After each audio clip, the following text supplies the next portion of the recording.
한마디로 말해서 오늘은 이건희 삼성그룹 회장의 차명계좌에 대한 과세 소식을 전해드리겠습니다. 이완배 기자의 경제의 속살. 오늘은 가오페이의 장편소설 복사꽃 피는 날들 소개해드리겠습니다. 정선태 교수의 오늘을 읽는 책. 네, 오늘은 문재인 대통령이 확 바꾸는 정부의 새 모습에 대해 말씀드리겠습니다. 김성애 보좌관의 답정너. 네, 오늘은 진주시장 이창희가 기자에게 욕설을 한 사연을 전해드리도록 하겠습니다. 정상근 기자의 오늘 미디어. 김용민 브리핑. 잠시 후 시작합니다.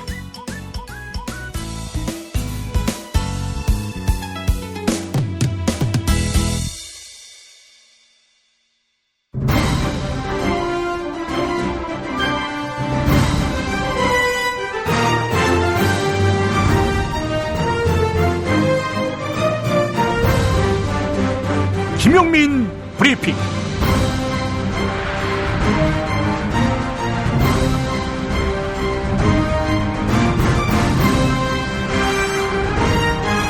(2018년 3월 20일) 화요일입니다. 경박하지만 친숙한 이미지의 어떤 정치인이 있습니다. 이 정치인을 죽이고 싶습니다. 방법이 있습니다. 베일에 가린 성추행 피해자를 등장시키면 됩니다. 실명도, 얼굴 공개도 불필요합니다. 그리고 수년 전 일이라며 피해 사실을 폭로하게 합니다. 알리바이 입증은 가해자가 담당할 몫이니 사실관계가 틀려도 됩니다. 그래서 세상에 알려지게 되겠지요. 가장 핫한 성적인 이슈에 언론들이 침묵할 리 없습니다. 너도 나도 받았습니다. 이 정치인은 당황합니다. 그런 일이 없었던 것 같은데 혹시 자기가 기억 못하는 것은 아닌지 생각하고 또 생각합니다. 골똘히 그때를 상기하는 중임에도 곳곳에서는 왜 침묵하느냐, 머리 굴리지 말라 이렇게 야유합니다. 이미 이 정치인은 가해자로 잠정 결정됐습니다. 정치인은 기억의 조각을 모아서 그런 일이 없었다고 말합니다. 하지만 아무도 믿어주지 않습니다. 가해자 프레임이 공고히 짜여진 후였기 때문이지요. 따라서 무고를 입증할 단서를 이거저거 내세워도 빈축만 살 뿐입니다. 그 정치인은 그러고도 남을 사람이다. 그 가벼운 행실로 보아 이거 말고도 다른 추행이 있을 것이다. 이런 낙인만 더 강하고 선명하게 박힐 것입니다. 당에서도 끝내 진실을 다투는 입장이니 공천은커녕 입당도 불가하다. 이렇게 선을 긋습니다. 사기꾼 대통령은 안 된다며 당을 대신해 싸우다가 감옥에 가서 10년 만에 재기했건만 전혀 소명되지 않습니다. 근거가 없는 베일에 가린 폭로로 정치인 하나 죽일 수 있을까? 네, 가능합니다. 성공할 수 있습니다. 만약 이 정치인의 무고가 확정된다면 책임은 누가 질까요? 물론 일각에서 진짜 성추행 가해 사실이 있다면 어떻게 할 거냐? 이렇게 반문할 수 있습니다. 이 반문을 제기하는 분들은 뒤집어 성추행 가해 사실이 진짜 없다면 어떻게 할 거냐에 대한 답도 갖고 있어야 합니다. 누군가는 빈정대듯 1억을 빚내서 주겠다라고 말합니다. 아니면 말고. 이미 이들에게는 정치인 하나 죽이는 것이 놀이가 돼버렸습니다. 이런 게 반지성이 아니라고 하면 무엇을 반지성이라고 말할 수 있을까요? 경기도 성남시 분당구 정자동에 사는 정자동의 현인 이완배 기자, 드디어 새 책을 냈습니다. 한국재벌 흑역사 상하관. 대한민국 4대 재벌그룹의 슬프고 화나고 짜증나다 못해 웃기기까지 한 참담한 역사. 이완배가 집대성했습니다. 삼성과 현대편이 되게 묵직한 나쁜 놈들을 다룬 느낌이라면 SK와 롯데는 정말 찌질한 나쁜 놈들을 다룬 느낌입니다. 이완배와 만난 당신을 자본은 더 이상 속일 수 없습니다. 책 2권으로 한국 경제의 어제, 오늘, 그리고 내일을 보는 눈을 가져보세요. 경제의 속살. 이젠 책으로 만나보세요. 민중의 소리가는 한국재벌 흑역사 상하권. 인터넷 서점 어디서든 구하실 수 있습니다. 이 책을 안 사면 그게 인간입니까? 이완배 기자의 한국재벌 흑역사 상하권 판매 그리고 사인회를 개최합니다. 돌아오는 일요일 낮 2시 서울 벙커원인데요. 이보다 앞서 아침 10시 40분 도올 김용옥 선생의 마가복음 설교가 여러분을 기다립니다. 이번 주는 민중신학이란 무엇인가 라는 주제인데요.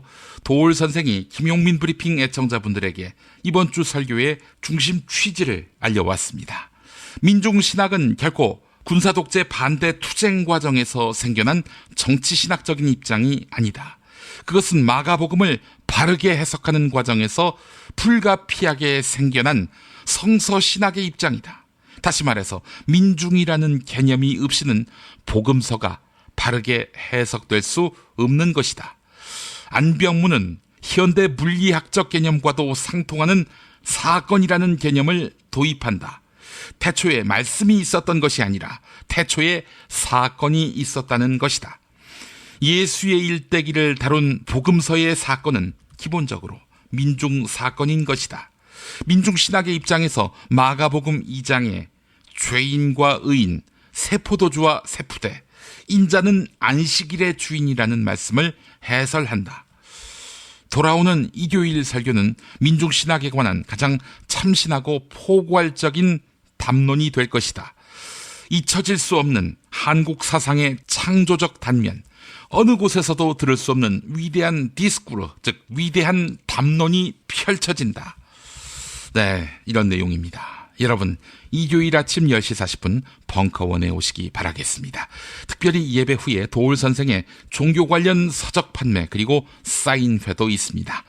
요한복음 강해, 기독교 성서의 이해, 도마복음, 큐자료, 금강경 강해 등 도올 선생의 빛나는 성서 해석을 담은 책들을 현장에서 판매합니다. 그리고 낮 2시 이완배 기자 토크 콘서트까지 쭉 함께해 주시기 바랍니다. 당일에는 떡을 돌릴 예정입니다. 맛있는 떡도 드실 수 있습니다. 광고 듣고 뉴스 간장으로 이어집니다.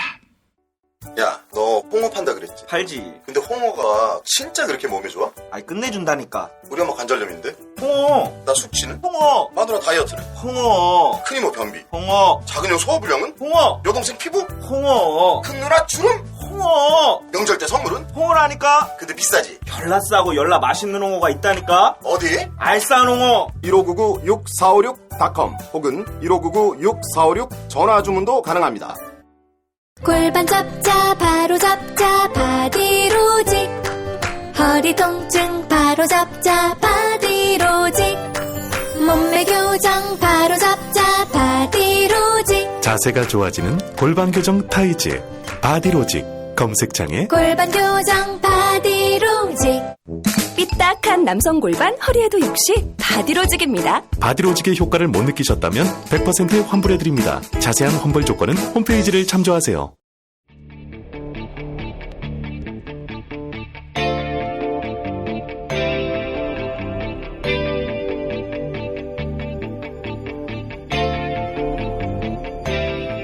김용민의 뉴스 간장.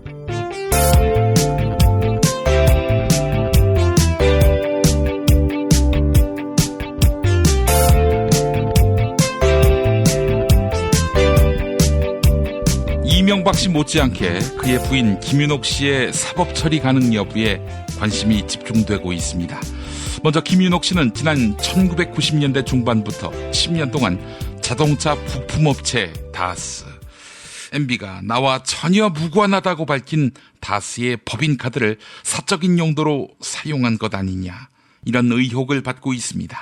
MB의 맞사위인 이상주 삼성전자 전무는 이팔성 전 우리금융지주 회장으로부터 불법 자금과 루이비통 명품 가방을 받아 김윤옥 여사에게 전달했다, 이렇게 검찰에 털어놓은 것으로 확인됐는데요. 또한 2007년 한나라당 대선 후보 경선 직후 김윤옥 씨는 미국의 한 여성 사업가로부터 고가의 에르메스 가방을 받은 것으로 확인됐습니다. 이정열 전 창원지법 부장판사는 김윤옥 씨의 범죄 행위 성립 여부를 분석해 보았습니다. TBS FM 김어준의 뉴스공장에서 한 말 들어보시죠. 이팔성 전 회장이라든가 국정원 특수활동비라든가 이런 부분 같은 경우에는 뇌물이 문제가 될 수 있는데요.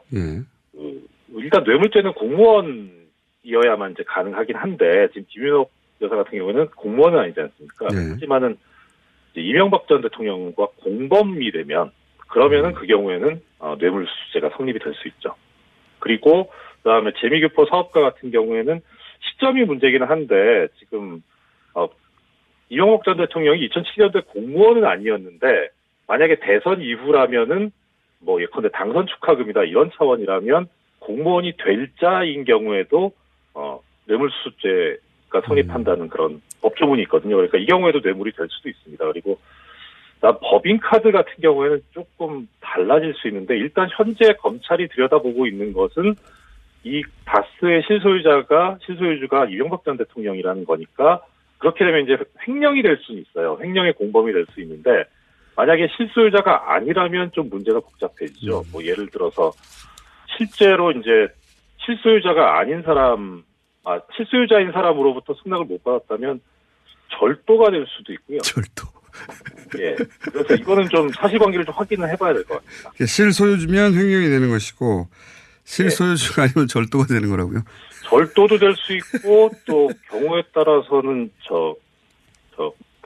사기가 될 수도 있고요. 남의 재산을 몰래 썼다는 얘기군요. 절도라고 합니다. 그렇죠. 예. 그러니까 승낙을 안 받고 한 거니까 그러니까 횡령하고는 또 관계가 좀 결이 다를 수 있습니다. 검찰이 소환조사 닷새 만에 이명박 씨에 대해 구속영장을 청구했습니다.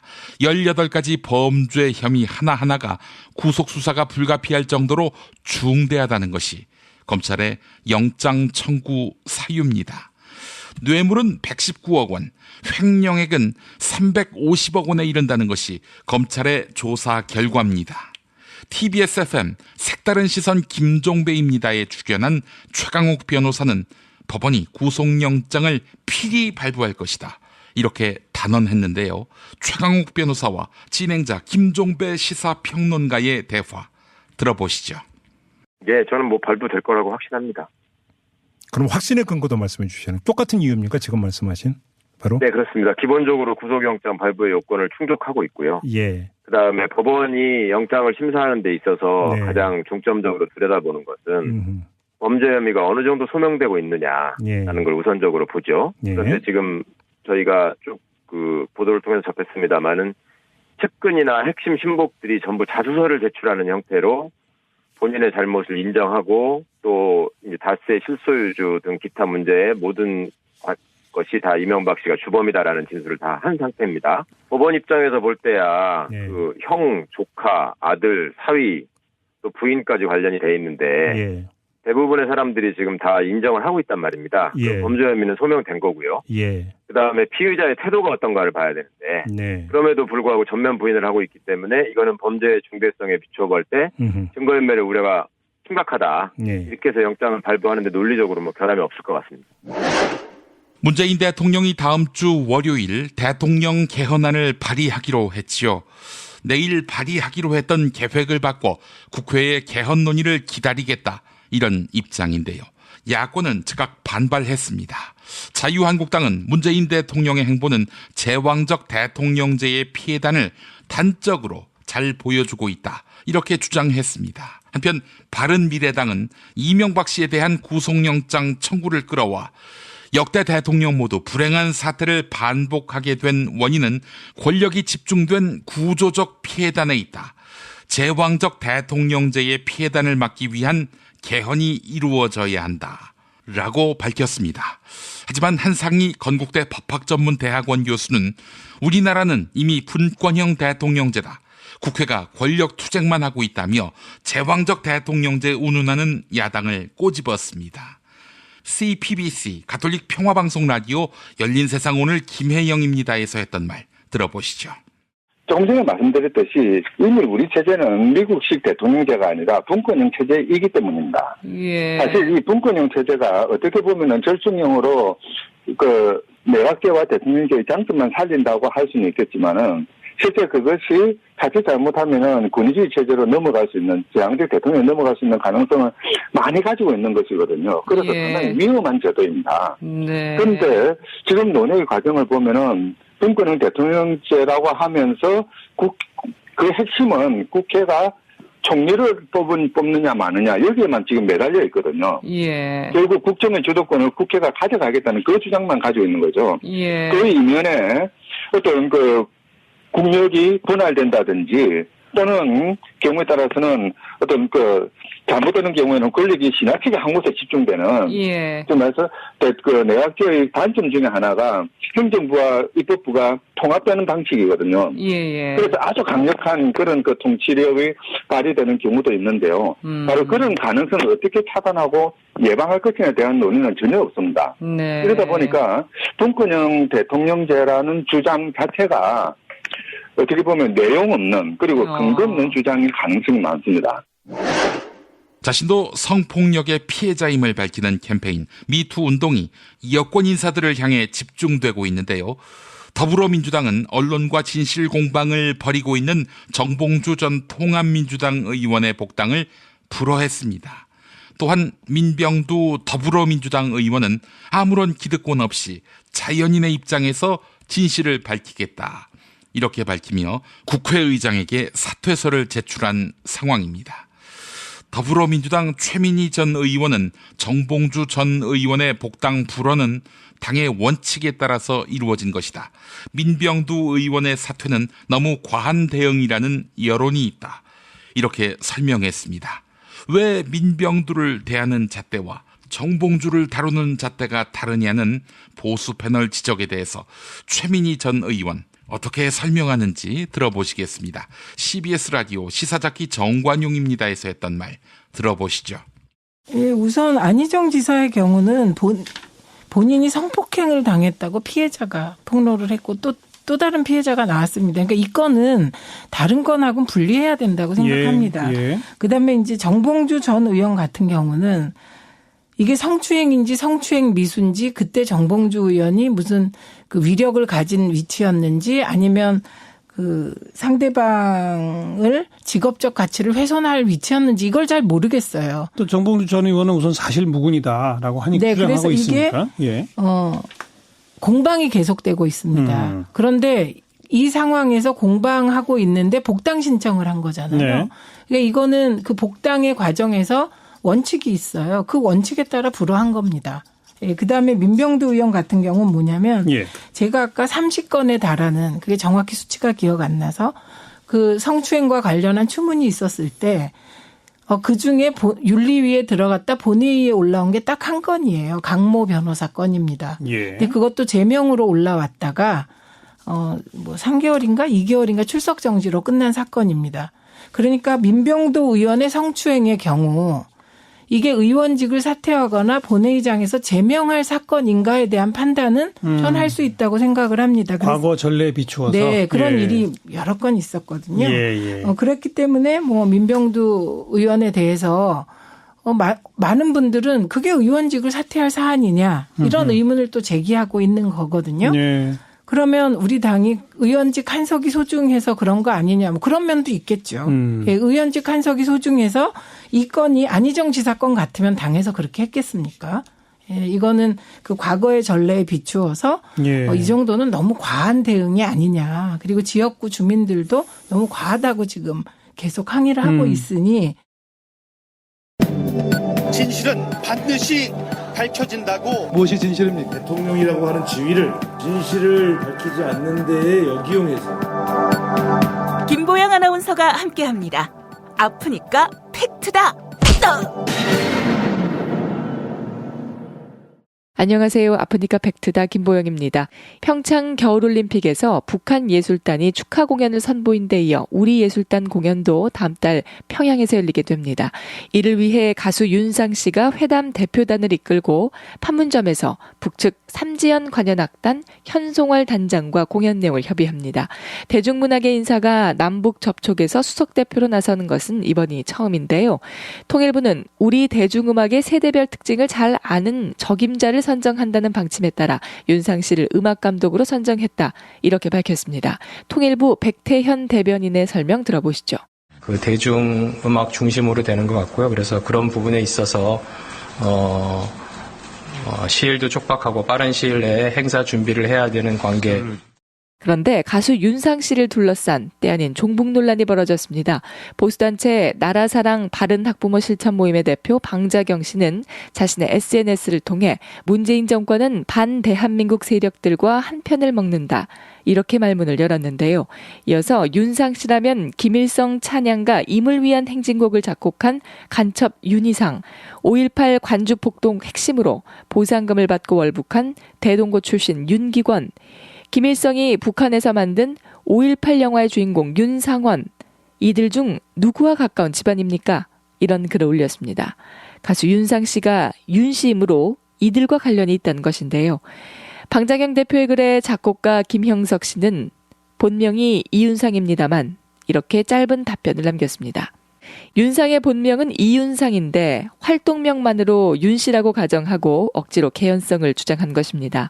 또한 임을 위한 행진곡은 윤희상 씨가 아니라 광주문화재단 김동률 사무처장이 1981년 작곡한 곡입니다. 윤기권 씨 역시 윤상 씨와 아무런 관련이 없습니다. 아시아경제 확인 결과 5.18 광주 민주운동이 일어났던 1980년 당시 윤상 씨는 김한선의 빅밴드 실루엣에서 베이시스트로 활동했습니다. 마지막으로 윤상원 씨는 1978년 전남대학교 정치외교학과를 졸업하고 1980년 5.18 광주 민주화운동에 참여했는데요. 윤상 씨는 서울 서대문구 출생입니다. 지금까지 아프니까 팩트다였습니다. 하루에 2번씩은 꼭 간 것 같아요. 속이 굉장히 편해진 것 같아요. 휴지에도 하나도 안 깔끔하게 끝나더라고요. 그만 넣고 싶은데도 계속 나오더라고요. 눈 뜨니까 바로 화장실 가고 싶더라고요. 양은 감당이 안 되더라고요. 너무 많아가지고.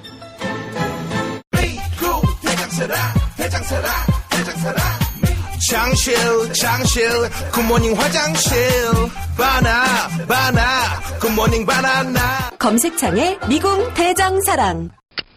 스페이드 퀴즈입니다. 돌잔치, 칠순잔치, 가게홍보, 체육대회, 창사기념일. 정답! 기념품! 문제를 끝까지 들으셔야죠.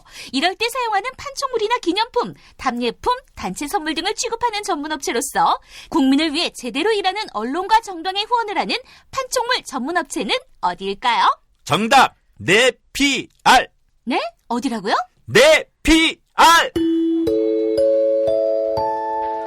네, 정답입니다. 판촉물이나 단체 선물이 필요할 때 이왕이면 우리 편 회사 네피아를 찾아주세요. 인터넷 검색창에 네피아를 치시거나 032-519-4800으로 전화주시면 친절하게 상담해드립니다. 그런데 상품은 뭔가요? 네피아를 가서 고르세요. 3만 가지가 넘는 물품이 있어요.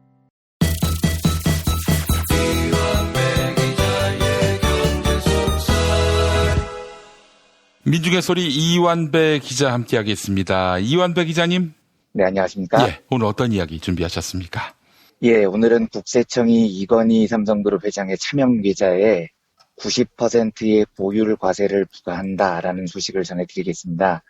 그런데 이 소식을 이까지 들으신 분들은 느낌이 우와 90% 보유 과세 엄청난 세금이다. 잘 됐네. 이런 생각을 가지실 것 같은데 그건 미리 말씀드리지만 아닙니다. 국세청이 최선을 다한 건 맞는데요. 이건 일가가 저지른 범죄에 대해서 전혀 제대로 단죄가 안 됐다는 소식입니다. 이 소식은요. 예. 일단 기억이 좀 가물가물하실 수 있으니까 다시 한번 기억을 꺼내보면 이건희 회장의 이 비자금 계좌는 2008년 삼성 비자금 사태 때 발견됐던 계좌입니다. 1199개가 발견이 됐죠. 조준웅 특검이 맡아서 이건희에게 면죄부를 줬던 그 사건입니다. 1199개 계좌에서 모두 4조 5천억 원대의 엄청난 비자금이 저장이 돼 있었습니다. 그런데 당시 조준웅 특검이 이 돈을 어떻게 해석을 하냐면 이건희가 아버지 이병철로부터 물려받은 재산이다. 이렇게 결론을 내려요. 이건 왜냐하면 삼성 측 주장이 그랬습니다. 그 비자금은 이건희가 조성한 비자금이 아니고 이병철의 비자금이었다는 거죠. 그리고 단지 물려받았을 뿐이다. 뭐 이런 주장이었습니다. 그리고 그 주장을 특검이 그대로 받아들여줍니다. 반면에 당시에 사건을 폭로했던 김용철 변호사 주장은 그 4조 5천억 원은 횡령이었다는 겁니다. 회사 돈을 그냥 이건희 주머니에 넣었다는 거죠. 저는 이 양쪽 말 중에 어느 쪽 말이 더 신빙성이 있다고 생각하느냐. 당연히 김용철 변호사 말이 맞다고 보는 쪽입니다. 왜냐하면 일단 당시 정황이요. 특검이 수사를 제대로 안 해서 그렇지 뭐 고가의 미술품 이야기도 나오고 오만 횡령 증거가 있었어요. 그런데 특검이 그걸 뭉갰을 뿐이거든요. 그리고 저 4조 5천억 원에 육박하는 돈을 삼성이 일관되게 이병철의 비자금이다 이렇게 주장을 했습니다. 그런데 상식적으로 그렇게 말하는 게 이건희한테 유리하지 않거든요. 왜냐하면 상속된 재산이라면 상속세를 내야 됩니다. 최소한 저 돈 중에 2조 원 이상은 국고로 귀속이 돼야 된다고요. 그런데도 삼성이 그걸 상속재산이라고 주장을 했다는 겁니다. 이제 왜 그랬을까 상상을 해봐야 됩니다. 저게 횡령한 돈이기 때문에 그랬다는 게 제 생각이에요. 그러니까 이건희 입장에서는 최악의 경우 상속세 2조 원을 물고 끝을 내야지 정말 저 돈의 출처가 제대로 밝혀져서 횡령인 게 드러나면 정말 뭐 무기징역감이 되는 거죠.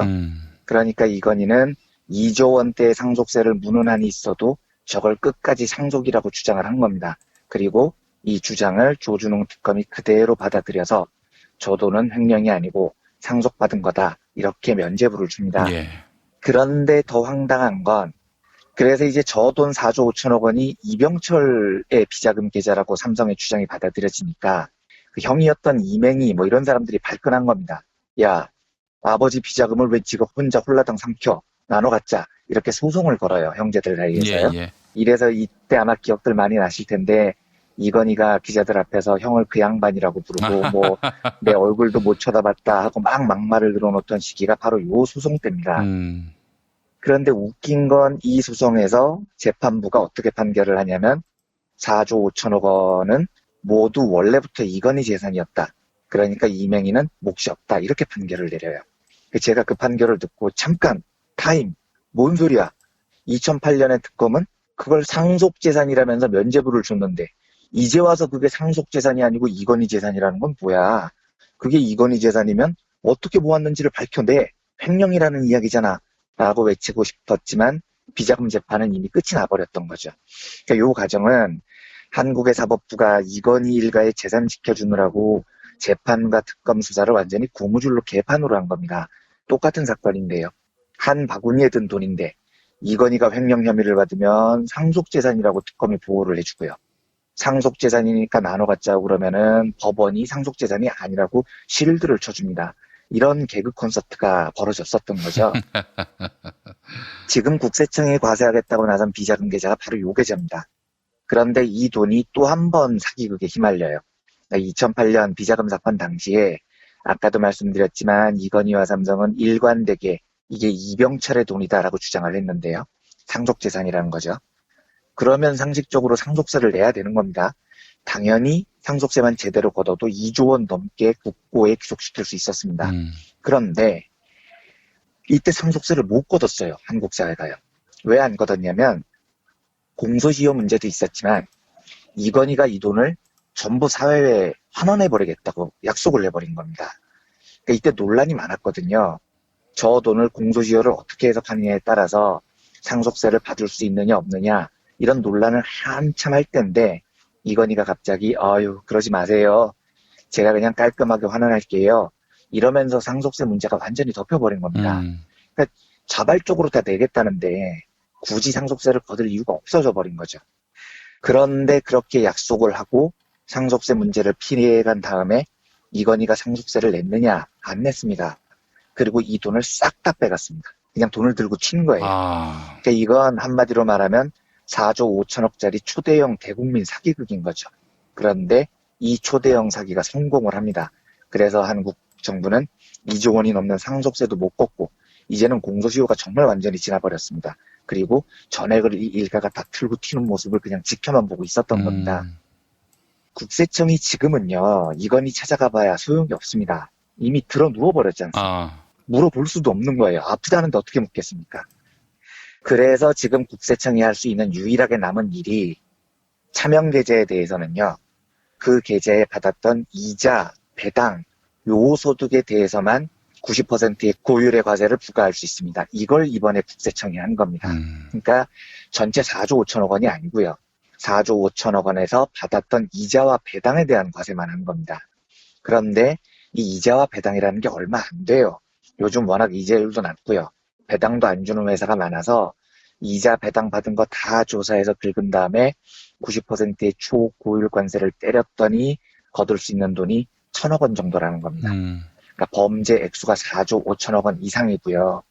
상속세만 제대로 걷었어도 2조 원을 받아내야 되는데 이건희의 초대형 사기가 성공을 하는 바람에 지금 한국 정부는 1,000억 원밖에 못 걷게 됐다는 거죠. 더 황당한 건 2008년 특검 당시에 알려진 비자금이 4조 5천억 원, 비자금 계좌가 1,199개라고 말씀을 드렸는데 이후에 국세청이 조사를 해보니까 비자금 계좌 숫자가 더 불어납니다. 그래서 원래 1,199개였던 게 지금은 1,500개에 육박하고 있어요. 심지어 2008년 조준웅 특검 조사 이후에도 계속해서 삼성과 이건희는 비자금을 만들었습니다. 이게 한 260개 정도 됩니다. 예. 그러면 이게 무슨 말이겠습니까?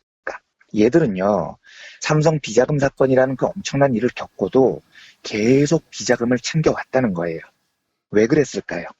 이건 제 추정입니다만 2008년 이후에 만든 비자금 계좌도 이병철 비자금 1, 2는 없잖아요. 이병철이 이미 죽은 지가 언젠데요. 이병철이 살아있지 않는 한요. 그러면 이 말은 이건희 아니면은 이재용 그 일가가 계속해서 비자금을 만들었다는 얘기고 그 말은 다시 한 번 더 추정을 해보면 회사 돈을 지속적으로 횡령했을 가능성이 높다는 겁니다. 저는 정말 만약에 이런 꿈을 가끔 꾸는데 무소불위의 권력을 저한테 한 석 달만 준다면 이 석 달 동안 온 국가의 수사력을 다 동원해서 이재용의 비자금 계좌를 다 털어보고 싶어요. 2008년 비자금 사건으로 그 난리를 친 아버지 이건희가 이후에도 계속 비자금 계좌를 만들었는데 이재용은 안 만들었겠냐고요. 이게 제가 근거 없이 하는 추정이 아닙니다. 김용철 변호사의 삼성을 생각한다라는 책을 보면 이런 대목이 나옵니다. 읽어보겠습니다. 평범한 사람들의 생활을 잘 모른다는 것에 대해 이재용은 안타까워하거나 부끄러워하는 기색이 없었다. 자신에게는 보통 사람들과 다른 기준이 적용돼야 한다는 것을 당연하게 여겼다.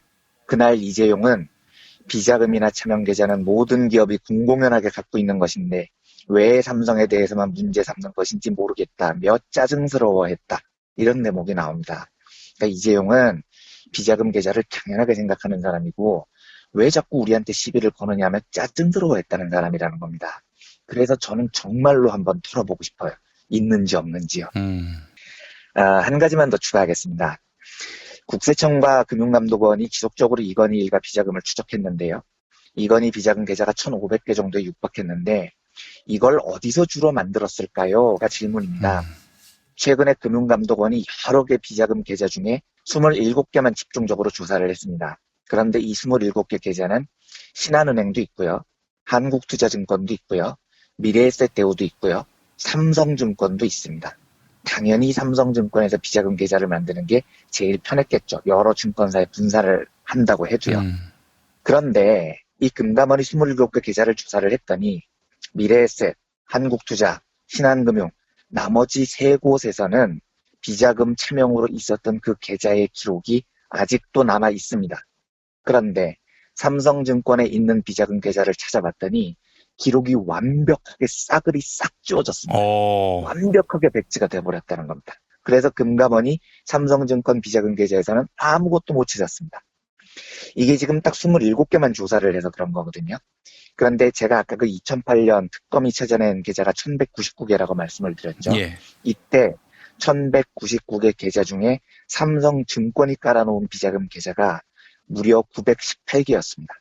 대부분 비자금 계좌가 삼성증권에 몰려 있었다고요. 그러면 이 918개 계좌를 지금 찾아본다면 어떻게 되겠습니까? 제가 장담합니다. 전부 다 정보가 싸그리 없어졌을 겁니다. 그러니까 제가 이 소식을 듣고 얼마나 뚜껑이 열렸는지 모릅니다. 삼성은 이번 금감원 조사 하나만으로도요. 증권, 생명, 화재 이런 금융계를 싹 다 내려놔야 됩니다. 이런 자들은 금융을 절대 할 자격이 없는 사람들입니다. 증거인멸하는 인간들이 어떻게 금융 정보를 다룰 수 있겠어요? 그렇죠. 바로 그겁니다. 그런데 문제는 다른 제조업체들과 다르게요. 제조업은 범죄를 저지르거나 증거인멸을 하거나 그래서 망하잖아요. 그래도 이 회사는 공장이 있고요. 물건을 만들어 놓은 게 있고요. 그래서 망하더라도 이걸 팔면서 정리를 할 수 있어요.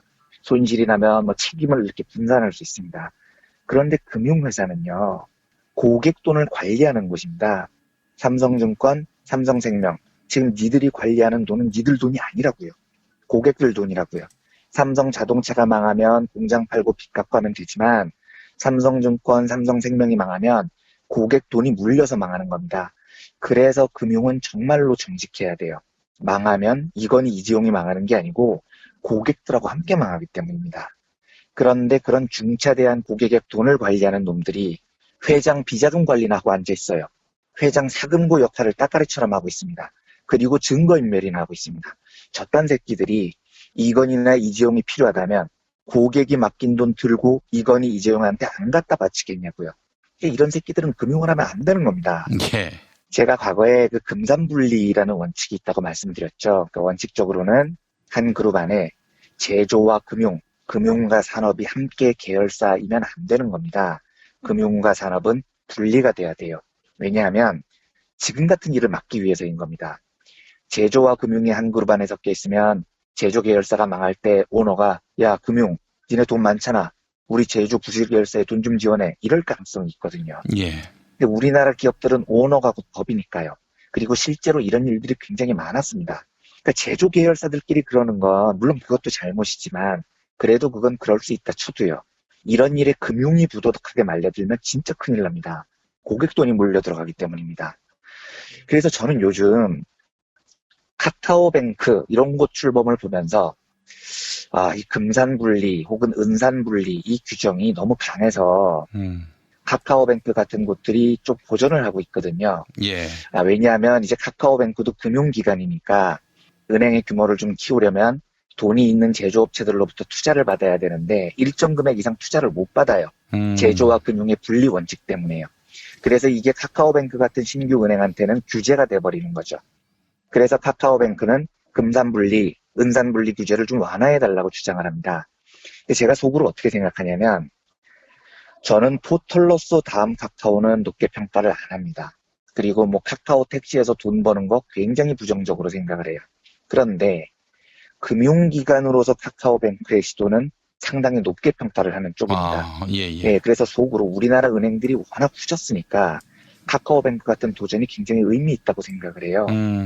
그래서 속으로는 저런 신생금융기관이 좀 도전적인 걸 해보기 위해서는 금산분리, 은산분리 이 규제를 조금 완화하는 것도 괜찮겠다 이런 생각을 해본 적이 있었어요.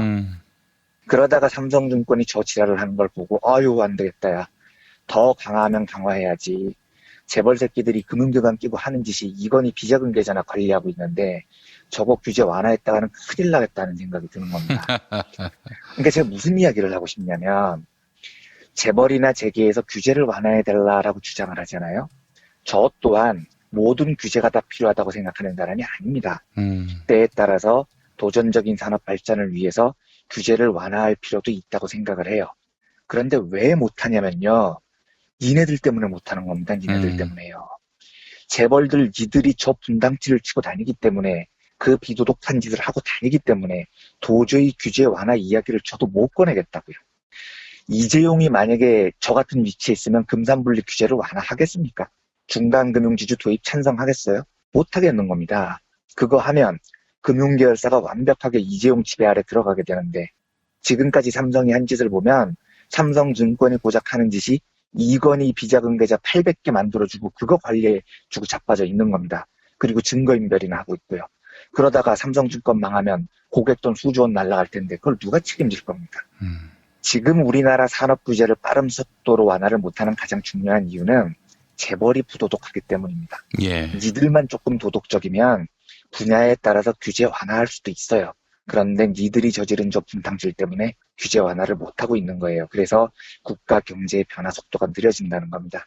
재벌들을 지금 상태로 절대 놔둬서는 안 되는 분명한 이유가 여기에 있는 거죠. 예. 국세청은 최선을 다했습니다. 다했는데 5조 원에 육박하는 비자금에서 결국 지금 우리가 거둘 수 있는 돈은 1,000억밖에 안 됐습니다. 그렇지만 이건 뭐 당연히 제대로 된 단계가 아니죠. 요즘 많이 잊혀지고 있지만 연말쯤으로 예상되는 이재용의 대법원 판결이 더 중요한 이유가 여기에 있습니다. 이걸 다시 상기하는 의미에서 오늘은 모처럼 삼성과 이건희 일가의 악행을 좀 되돌아보자는 의미에서 이건희 차명계좌에 대한 국세청의 과세 소식을 정리해드렸습니다. 예. 저희가 지금 녹음하는 시각에 들어온 뉴스인데 MB에 대한 구속영장이 청구됐습니다. 예. 그러니까 이 청구가 됐고 아직 떨어진 건 아닌 거죠. 그렇습니다. 그렇죠? 영장실질심사를 거쳐야 하니까요. 근데 뭐 구속 확률은 100%라고 보는 것이 정당할 것 같습니다. 그러나 아직도 이 나라에서 이명박도 박근혜도 감옥 가는 나라에서 이재용에 대한 정량의 심판을 기대하기가 쉽지 않은 그런 나라입니다. 네, 정말 그게 문제인 겁니다. 네. 뭐 더하거나 덜할 것도 없이 제값에만 응징할 수 있다면은 그게 바로 법치주의 국가 아니겠어요? 네, 정상적인 국가로 돌아오는 거죠. 네. 이건희는 뭐 절대 성역이다. 이재용도 그러하다. 이런 인식으로 굳어진 나라를 절대 물려주고 싶지가 않습니다. 네, 그렇습니다. 정말로 이번에 이재용 재판을 통해서 올해 안에 그게 정말 바로 잡혔으면 좋겠습니다. 예, 알겠습니다. 자, 이완배 기자님, 한국 재벌 흑역사. 많은 분들의 사랑을 받아야 할 텐데 아직까지 사랑을 안 하는 사람들이 있어요. 많은 분들의 사랑을 받아서 정말 부끄러워 감사드리고 싶습니다. 예.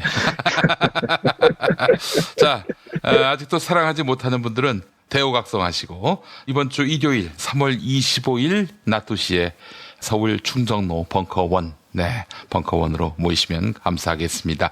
이완배 기자님과 저의 토크 콘서트가 있을 예정이고 현장에서 한국재벌 흑역사 상권하권 판매 그리고 사인회를 개최하겠습니다. 네, 그날은 제가 김영훈 PD님과 상의를 다시 한번 들어봐야 되겠지만 재벌 흑역사 이런 책 이야기보다도 방송에서 못 드렸던 그 익명으로 못 드렸던 제가 예전에 동아일보에서 있었던 여러 이야기들을 실명으로 말씀을 드리겠습니다. 그러니까 흥미롭게 들으실 수 있는 이야기를 준비를 할 테니 많은 분들이 와주셨으면 좋겠습니다. 예, 알겠습니다. 이완배 기자님 수고하셨고요. 내일 또 뵙도록 하겠습니다. 네, 감사합니다.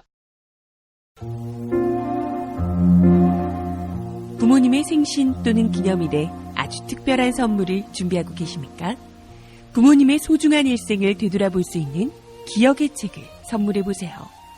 부모님의 어린 시절부터 젊은 시절 그리고 노년에 이르기까지 그 누구보다 치열하게 살아온 삶의 여정을 한눈에 모아볼 수 있도록 최고 100장까지 들어가는 사진첩과 더불어 기자들이 직접 인터뷰를 통해 작성하는 생애사까지 더해져 오직 부모님만을 주인공으로 하는 세상에 다시 없을 고품격 기억의 책을 10년 노하우로 특별 제작해드립니다. 200페이지 분량 12권에 이북까지 함께 드리는 구성으로 440만 원에 모십니다. 한평생 가족을 위해 자녀를 위해 헌신해 오신 부모님. 아주 오래 기억에 남을 뜻깊은 선물. 지금 신청해 보시죠. 평범한 사람들의 아주 특별한 기록. 기억의 책 만민보. 문의전화 1877-1419 1877-1419 민중의 소리.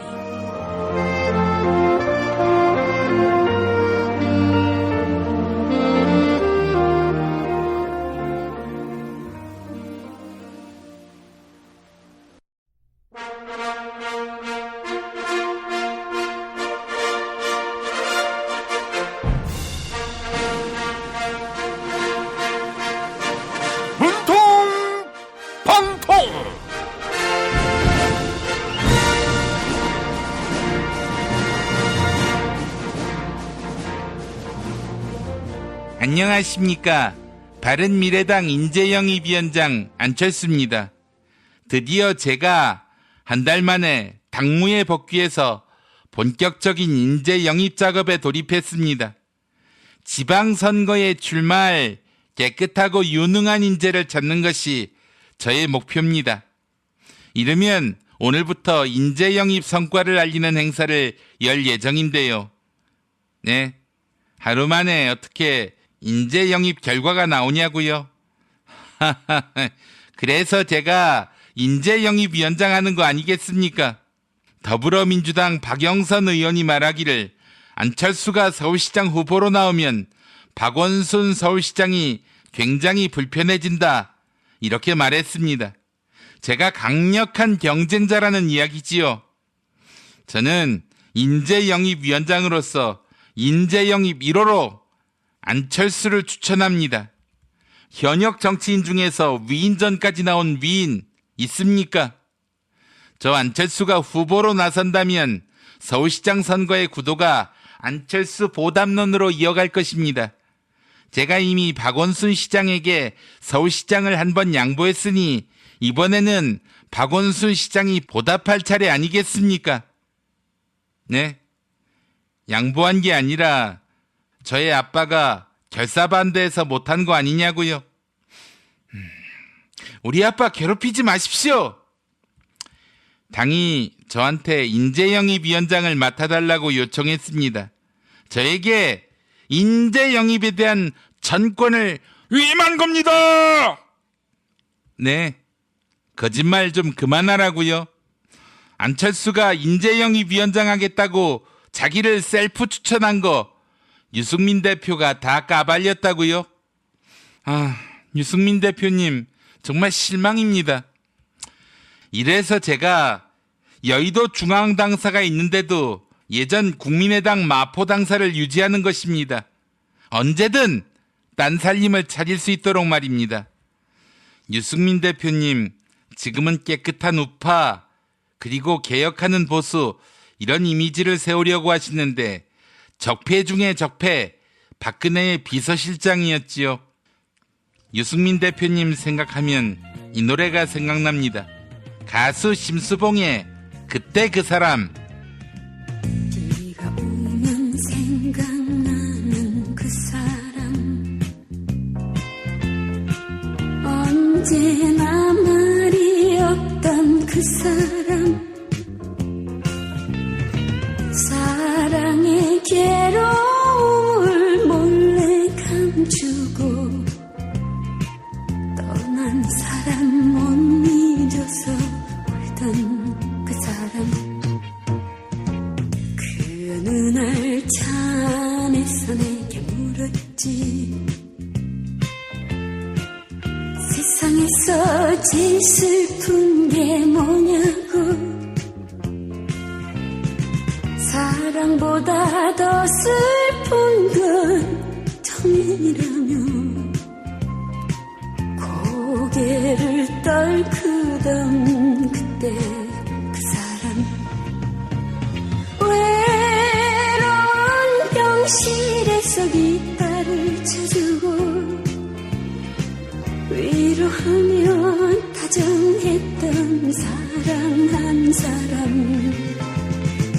안녕이란 단 한마디만도 없이 지금은 어디에서 행복할까. 어쩌다 한 번쯤은 생각해줄까. 지금도 보고 싶은 그때 그 사람.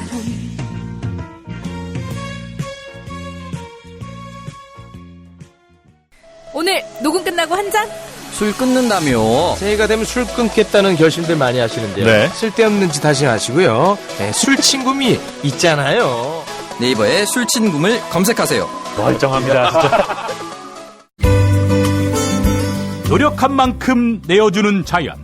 그 자연의 마음을 알기에 정성농장 홍삼. 검색창에서 정성농장 홍삼을 검색해주세요. 010-9754-6972. 다이어트를 위한 꿀팁. 동결건조 채소와 곡물, 단백질, 그리고 효소와 비타민, 미네랄로 만든 다이어트 전용 그린 스무디로 하루 한두 끼만 바꿔 드세요. 비타샵에서 만나요. 술자리 많은 요즘 3차까지 달린 당신을 위한 필수품. 전창걸의 새싹 땅콩차. 이제 속쓰림은 잊으세요. 070-8635-1288 070-8635-1288 생활인을 위한 꿀팁. 집 두 채에 월 10,000원 화재보험 카페. 화재 배상, 심지어 도난 피해까지. 여기에 더해 가전제품 고장 수리비까지. 연중 무휴라 언제든 02849-9730. 최저임금, 꼼수, 불법 신고하세요. 최저임금 올랐다는데 내 월급만 안 올랐네. 신고하세요. 민중당 최저임금 119. 근로시간 줄이기, 식대 기본급에 끼워 넣기. 신고하세요. 070-5118-2119 카카오톡 검색창에 최저임금 119 운동본부를 검색하세요.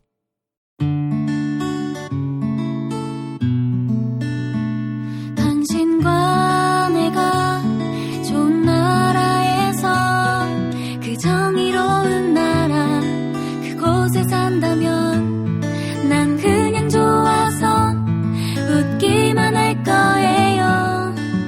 당신의 뉴스 보좌관 김용민 브리핑.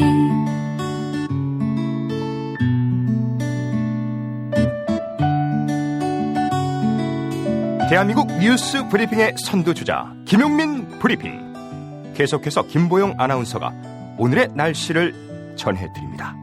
날씨를 전해드리겠습니다. 오늘은 어제보다 기온이 낮고 찬바람이 불어 종일 쌀쌀하겠습니다. 아침 기온 서울 3도, 대전 3도, 광주 7도, 대구 5도를 나타내겠습니다. 낮 기온은 서울 9도, 춘천 7도, 전주 11도, 부산 7도로 예상되는데요. 제주도에는 종일 오락가락 비가 이어지겠습니다. 미세먼지 농도는 전국에서 좋은 단계를 나타낼 전망입니다. 여기는 대한민국 브리핑 1번지 김용민 브리핑입니다.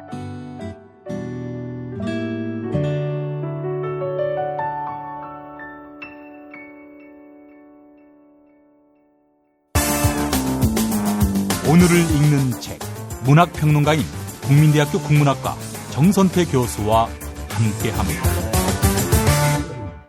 국민대학교 한국어문학부 국어국문전공 정선태 교수님과 함께하겠습니다. 교수님. 네, 안녕하세요. 네, 이명박 씨에 대한 구속영장이 청구됐습니다. 집행돼야 끝나도 끝나는 건데 교수님 감회가 어떠십니까? 우리 낙검수를 비롯한 여러 사람들 고생 참 많이 하셨습니다. 네, 그야말로 이건 관용이나 아량 이런 건 전혀 필요하지 않고요. 끝까지 진실 그대로를 밝혀야 한다고 생각합니다. 예. 전직 대통령 둘이 구속됐느니 많이 이런 얘기를 하는데 그런 죄를 아무렇지도 않게 저질러 온 자들의 얘기고요. 예. 시민혁명으로 낳은 정권이 과거에 있었던 범죄 행위들을 대통령이든 누구든 끝까지 추궁해 가야 한다고 생각합니다. 예. 무슨 정무적 판단이니 뭐니 이런 얘기를 하는 것 같은데 그냥 법대로 하면 될 것 같습니다. 잘은 모르겠지만 우리 시민들의 지지와 성원이 결합된다면은 진실을 규명하는 과정이 끝까지 가지 않을까 그런 생각을 합니다. 예, 참 역사가 후진하기도 하지만 느려도 항상 전진하는 것 같다라는 느낌을 받습니다. 네, 참 많이 기다렸어요. 우리 김 PD가 MB 얘기를 하니까 그런데 제가 김 PD 처음 만났을 때 김 PD가 제출한 에세이가 기억이 나요. 뭐였습니까, 교수님?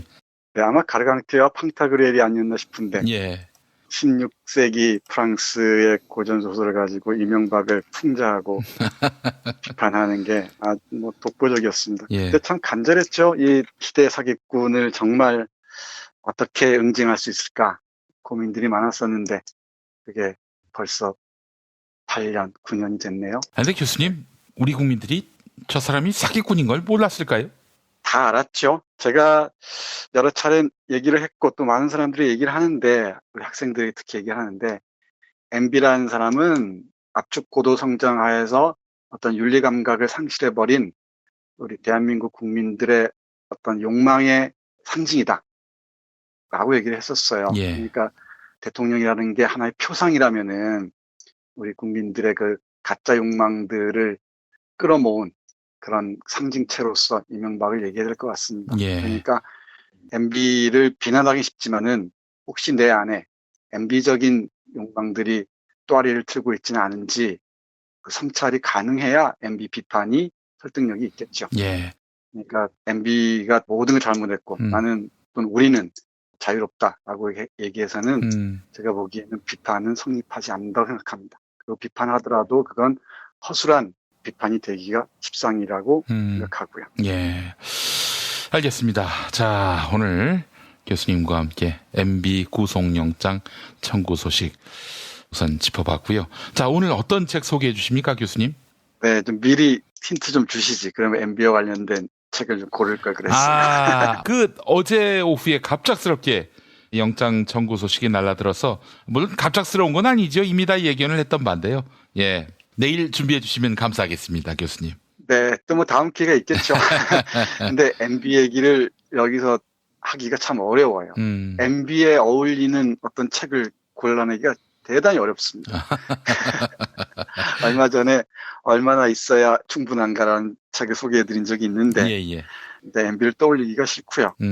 법 정신 그대로 끝까지 책임을 추궁하고 진실을 규명하는 게 우리가 가야 할 방향이 아닌가 생각합니다. 예, 알겠습니다, 교수님. 자, 그래서 오늘 책은요? 네, 그래서 나는 접속 부사로 연결될지 모르겠는데 요즘 중국 상황이 제가 보기에는 조금 위험해 보여요. 얼마 전 전인대에서 시진핑이 헌법을 개정해서 종신집권 체제를 갖추었잖아요. 그게 이제 중국몽하고 관련돼 있는 것 같은데, 시진핑 체제 하에서 중국의 대국 굴기 그리고 새로운 강대국을 향한 욕망들을 중국 인민들이 보여주는 게 아닌가 싶은데, 이런 독재 체제가 굳어지면은 또 우리 동아시아 상황이 어쩔지.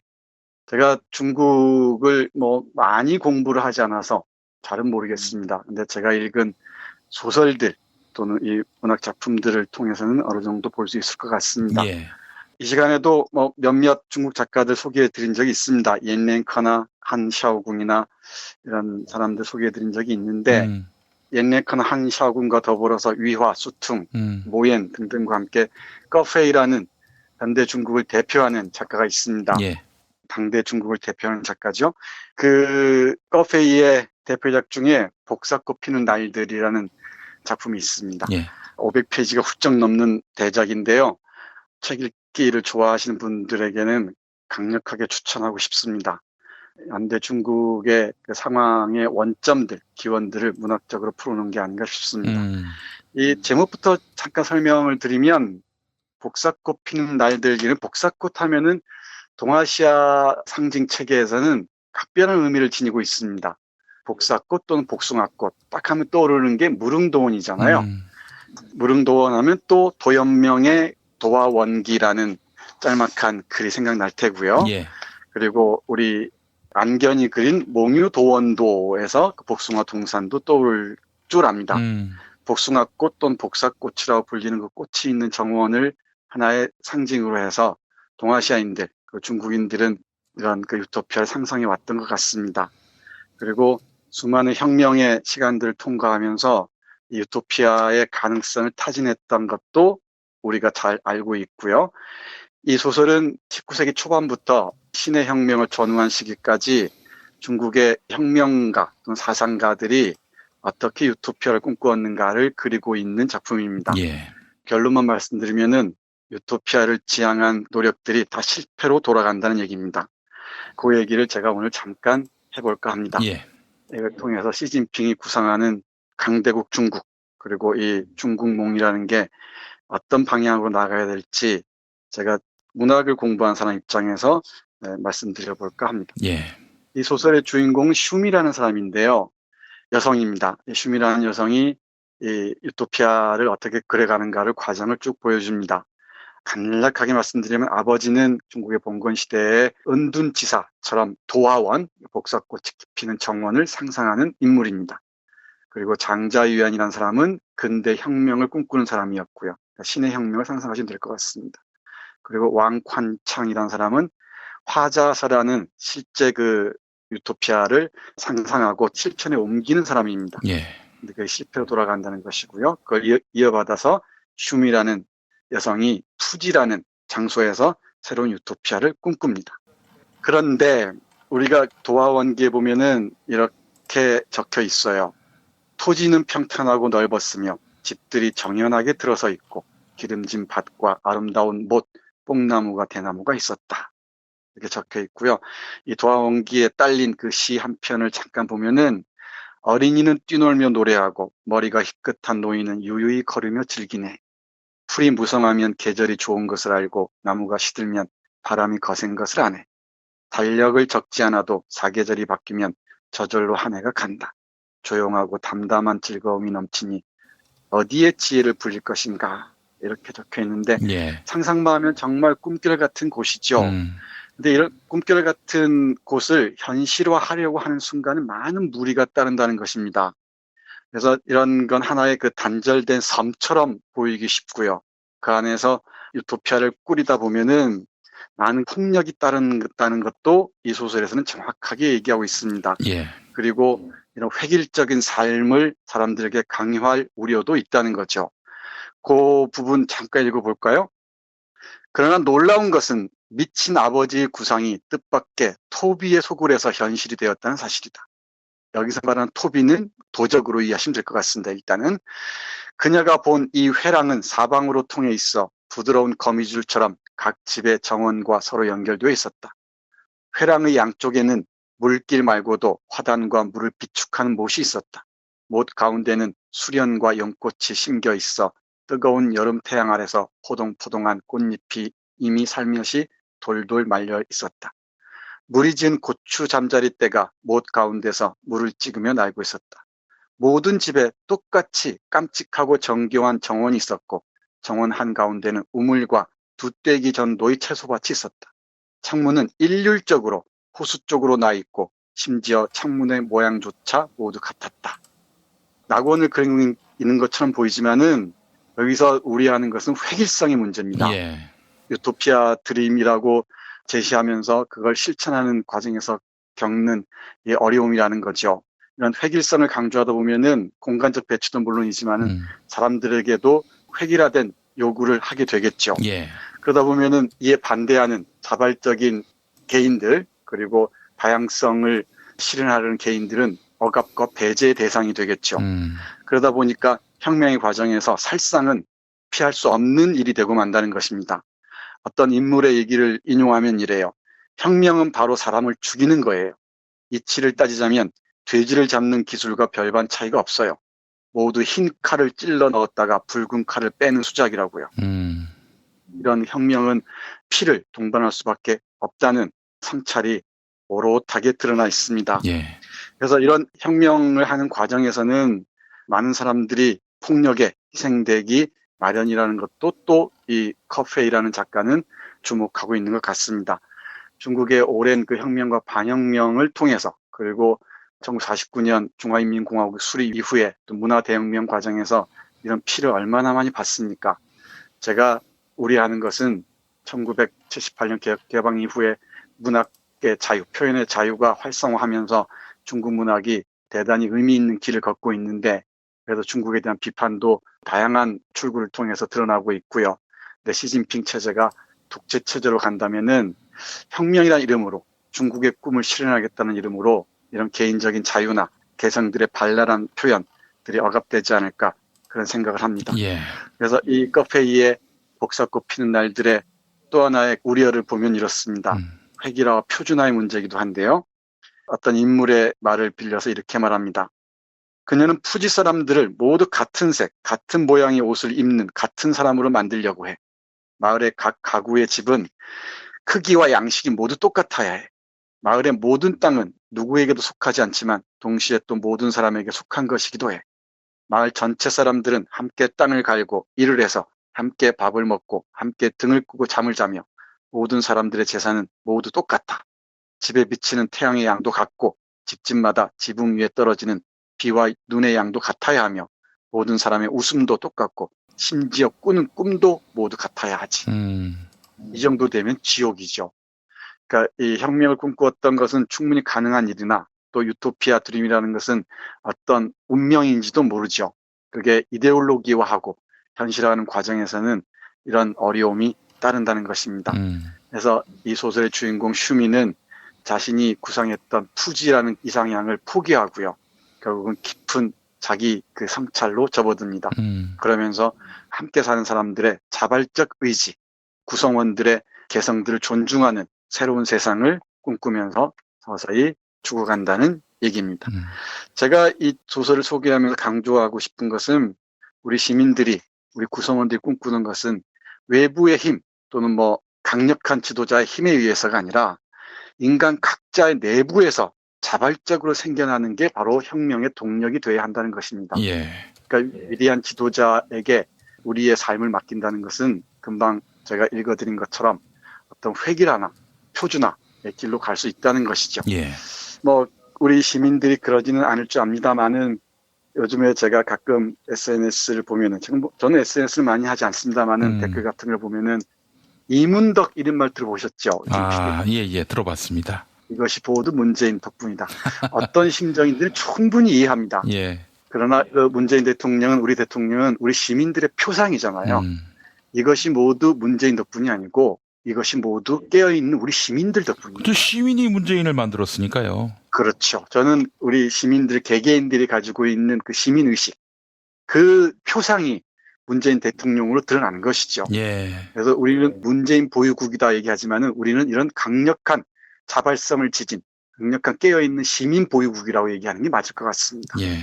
그래서 우리 한국을 둘러싼, 한반도를 둘러싼 이 환경을 보면은 중국이 있고 또 러시아가 또 새로운 짜르 체제로 돌입하고 있다고 얘기하지 않습니까? 예.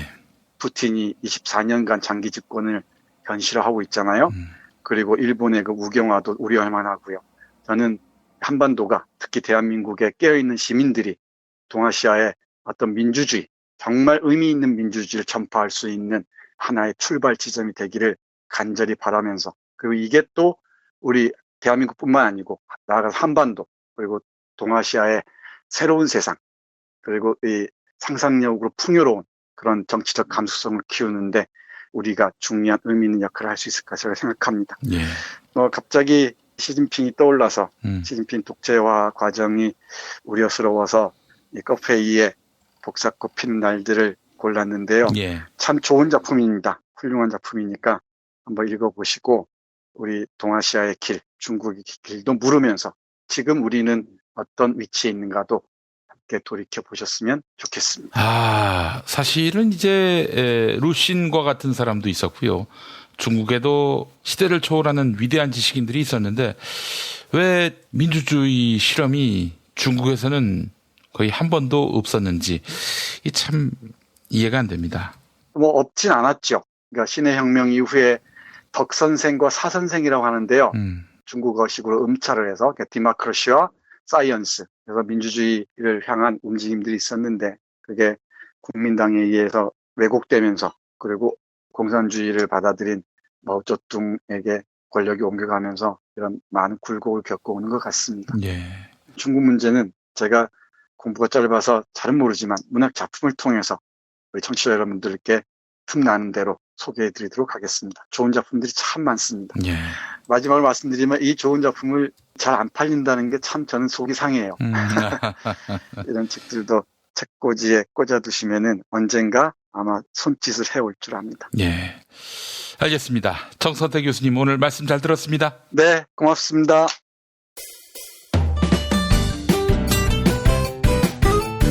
뉴스포렌메리 순서입니다. 김용민 트위터 계정에서는 매일 설문조사가 진행되고 있습니다. 더불어민주당이 정봉주 전 의원 복당에 대해 만장일치로 불허를 결정했죠. 백혜련 더불어민주당 대변인은 사실관계와 관련해 다툼이 있고 미투 운동의 기본 취지에 연관해 이런 결정을 한 것 같다. 이렇게 밝혔습니다. 성추행 의혹이 제기된 점이 복당 불허 결정의 주된 이유가 된 것인데요. 더불어민주당 결정에 대해 시민들은 어떤 의견을 갖고 있는지 여쭈었습니다. 어젯밤 10시까지 모두 2,441분이 설문조사에 참여해 주셨습니다. 61%, 3명 가운데 2명은 아쉽지만 어쩔 수 없다. 정봉주 전 의원이 수긍해야 한다. 이렇게 응답해 주셨네요. 21%, 5명 가운데 1명은 부담이 돼도 민주당이 정봉주 전 의원을 끌어안았어야 했다. 이런 의견을 갖고 있었습니다. 복당 불허는 매우 부당하다. 이런 의견은 10%, 복당 불허는 매우 정당하다. 이런 의견은 6%로 나타났네요. 트위터를 통해 시민들과 함께하고 있습니다. 김민수님, 성추행 의혹을 법적으로 해결하고 다음 기회를 준비했다면 좀 더 정봉주 전 의원다운 모습이었을 겁니다. 윤님, 복당 불허가 불만이긴 하지만 민주당의 입장도 이해합니다. 미투 운동으로 충북이나 경남 지역의 민심이 안 좋다고 하더군요. 안타깝지만 별 수 없다는 생각이 드네요. 설문조사에 참여해주신 여러분께 감사의 말씀을 전합니다.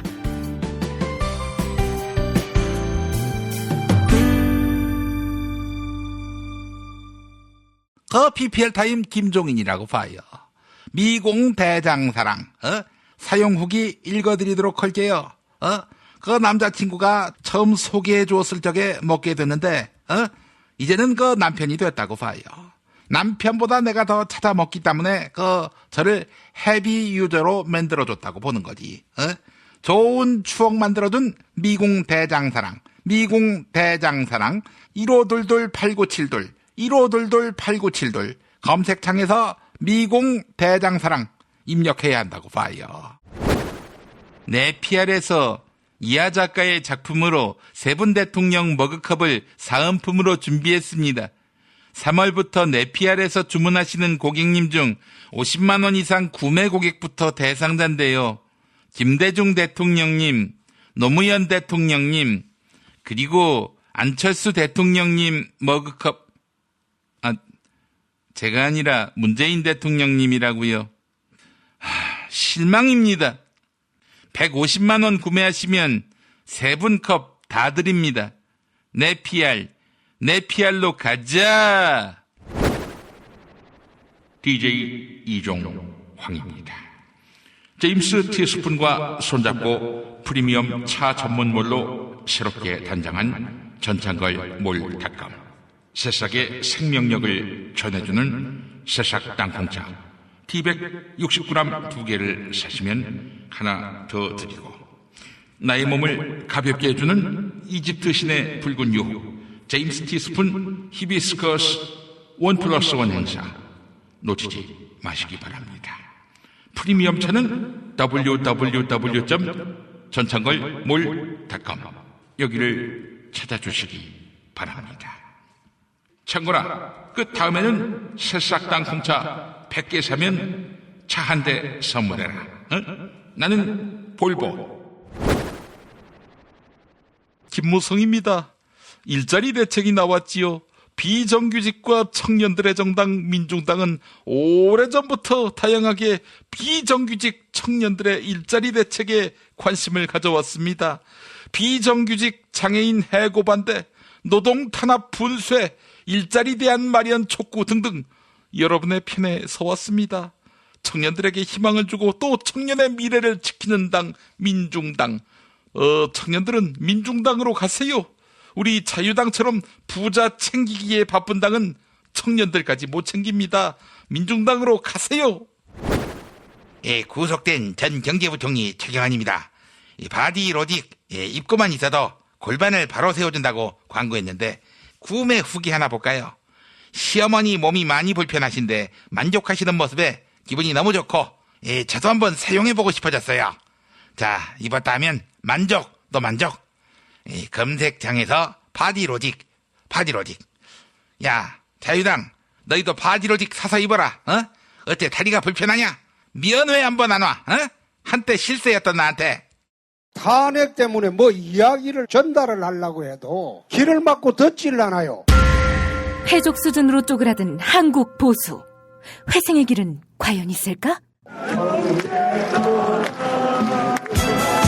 변화된 정치 환경, 갈 길 잃은 보수에게 새로운 희망을 제시한다. 애국 보수의 화려한 부활과 집권을 위한 본격 가이드, 김용민의 신간, 보수를 지켜라. 진중권도 투표하는 보수 정당, 광주에서도 일당이 될 수 있는 보수 정당, 젊은이들의 입당이 줄을 잇는 보수 정당. 언제까지 민주당 정의당을 부러워만 할 것인가? 부러우면 진다니까? 자유한국당 당원 김용민이 쓴 보수를 지켜라. 이김에서 나왔습니다.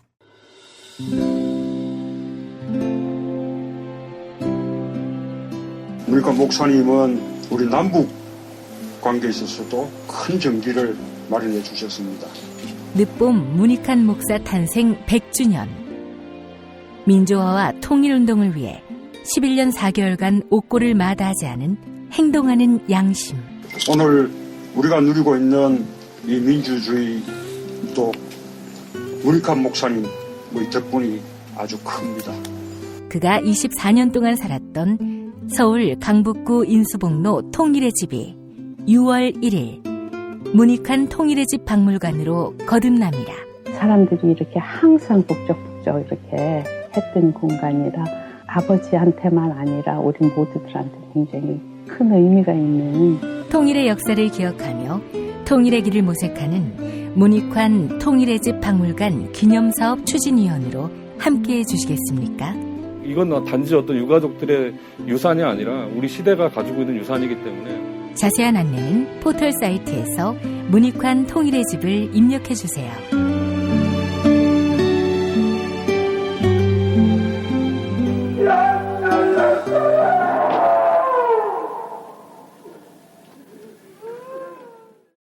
도올 김용옥 선생의 마가복음 강해로 여러분을 초대합니다. 이 마가복음이라는 게 대단히 중요합니다. 왜냐하면 복음서의 원형이기 때문에. 원형. 매주 일요일 아침 11시 서울 서대문구 충정로 20 서울 지하철 충정로역 9번 출구 앞에 있는 벙커원에서 도울과 만나세요. 율법을 믿으시겠다고? 신약이 율법의 완성이라고? 얼어빠질 그따위 기독교 내 입 앞에서 제발 입도 뻥끗 터지지 말아요. 그런 소리는. 벙커원 교회 일요일 예배를 겸하는 이 자리. 도울이 진리와 생명이었던 예수를 원형 그대로 복원합니다. 그 십자가를 과감하게 걸머지고 돌아가신 예수를 말하지 아니하고 믿으면 너는 금방 축복받을 일만 남았다. 이게 한국 목사들 99%의 거짓말 설교예요. 도울의 마가복음 설교는 따로 녹화 녹음되지 않으며 현장에서만 만나실 수 있습니다. 도울 선생의 마가복음 설교는 2월 4일부터 진행됩니다. 김용민 브리핑 뉴스기 능력평가 정답 맞히신 분들입니다. 어제 문제는 4선에 성공한 블라디미르 푸틴 러시아 대통령이 몇 년 동안 집권하게 되는지 맞히는 거였죠. 정답 24년인데요. 정답자 청풍0394님 6월 개헌 국민투표에 힘을 모아야 합니다. 한칠이님 저도 이제 인간이 됐습니다. 김용민 브리핑 영원하세요. 클로징 사연 당첨자 ELEE25C님입니다. 게시판에 이메일 적어주시면 별을 따다 구운 것에서 만든 강릉 두부 도넛 보내드립니다. 지난 10년 동안 정부는 무엇을 했는가? 우리가 나라의 혈세를 납부하고 목숨을 걸고 군 복무를 하는 것은 국가가 우리의 생명과 안전을 지켜준다는 믿음 때문이 아니었을까? 결국 무능한 정부는 촛불에 준엄한 심판을 받았다. 이는 사람들의 생명, 건강과 직결된 민생을 돌보지 못하고 해결 능력이 결여된 무능한 정부는 존재 가치가 없다는 것을 한국 헌정사에 각인시킨 것이다. 그렇다면 최근 서울시가 미세먼지 저감을 위해서 시행한 대중교통 무료 이용 정책은 어떠한 평가를 받을 것인가? 미세먼지 저감을 위한 대중교통 이용 촉진 정책은 이미 해외에서도 많이 시행되고 있다. 프랑스 파리는 고농도 미세먼지 발생 시 대중교통 무료 이용과 강제 이부제를 병행했으며 대만과 벨기에의 브뤼셀도 이런 방식으로 미세먼지를 퇴치하기 위한 시책을 부분적으로 시행 중이거나 예정하고 있다. 서울시장이 시민사회 출신이고 포퓰리즘에 매몰됐다는 식상한 비판보다 많은 사람들의 행복과 건강을 지키기 위해서 보다 건설적인 대안을 제시하는 것이 미세먼지 문제의 본질에 다가가는 것이 아닐까.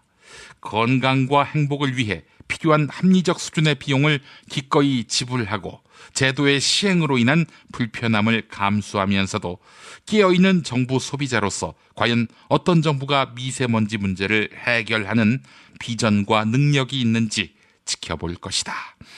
네, 김성수 연세대 법학전문대학원 교수의 경향신문 기고문 미세먼지 무능한 정부보다 무언가 시도하는 정부가 더 낫다의 일부였습니다.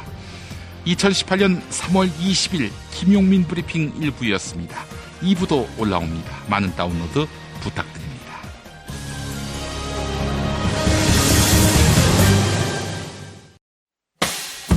김용민 브리핑과 함께한 시간 어떠셨어요? 다음 시간에도 보다 바르고 알차며 즐거운 정보로 여러분을 찾아가겠습니다. 팟캐스트 포털 팟빵에서 다운로드하기, 구독하기, 별점 주기, 댓글 달기로 응원해주세요. 잊지 마세요. 다운로드하기, 구독하기, 별점 주기, 댓글 달기.